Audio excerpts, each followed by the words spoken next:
না তারপর অনেকে গুজব হিসেবে, হ্যাঁ কেউ জানে দেশের স্বার্থ হিসেবে।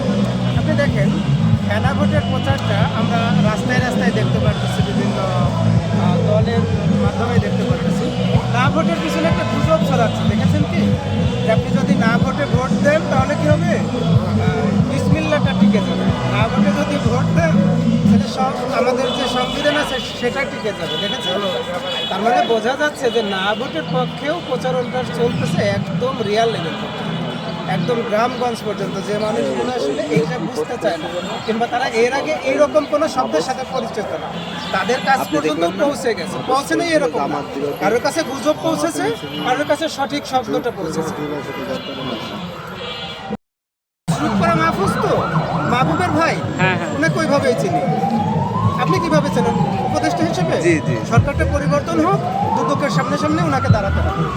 উনি কি বলেছে না বলেছে ওটা ওনার ব্যাপার, আমারটা আমি বলে দিলাম। দেখেন, জুলাইয়ের সাথে গাদ্দারি করবে এরকম কাউকেই আমি যে সালাম দিতে পারবো না। আপনি যে জুলাইয়ের সাথে গাদ্দারি করে নিজেদেরকে বিলীন করে দিয়ে অন্য দলের সাথে গেছে না, গেছে তো আমরা দেখেছি। নুরুল ভাইয়ের আগে কেউ আন্দোলনে দেখেছিলেন? নুরুল হক নুরু ভাই, সেই তো বিএনপির সাথে চলে গেছে, গেছে না? তার দলের নিজস্ব একটা আদর্শ নিয়ে কিন্তু একটা দল দাঁড় করিয়েছিল, সারেক দলের সাথে চলে গেছে। সম্মানটা তার আছে। এখন কি আমি তাকে যে স্যালুট ঠুকবো? আমি পাটোয়ারি ভাইয়ের বিরুদ্ধেও তো কথা বলি, আমার যৌক্তিক সমালোচনার জায়গাটা থাকতে হবে। কিন্তু মাহফুজ ভাইয়ের মতো লোক যারা 2 বছর আমাদের একেবারে আশা আকাঙ্ক্ষা, জুলাইয়ের আকাঙ্ক্ষার সাথে যখন বেইমানি করে নিজেদের আখের গুছায়, তারা কি কথা বললো সেটা নিয়ে কথা বলার মতো মন মানসিকতা আমরা নাই। আমার কথাটা বুঝতে পেরেছেন?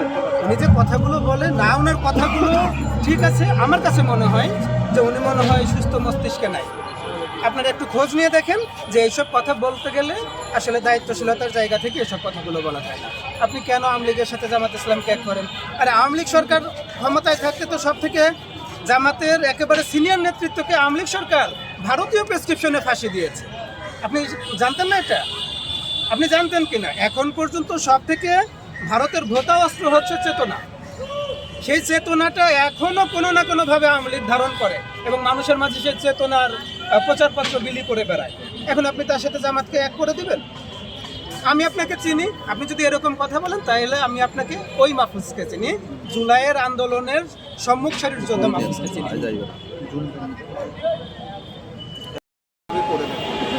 যদি কোনো সংসদ সদস্য আমাদের ভোটের দ্বারা নির্বাচিত হয় এবং তার সাথে হ্যাঁ ভোটটা জয়যুক্ত হয়ে যায়, প্রথমে এই সরকার সংস্কার কমিটিকে আবার গঠন করে।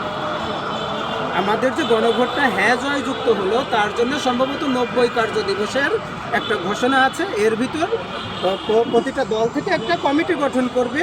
তারা এই কমিটি গঠন করে 90 কার্য দিবসের ভিতর সংস্কারটাকে বাস্তবায়ন করে তারপরে তারা সংসদে যাবে।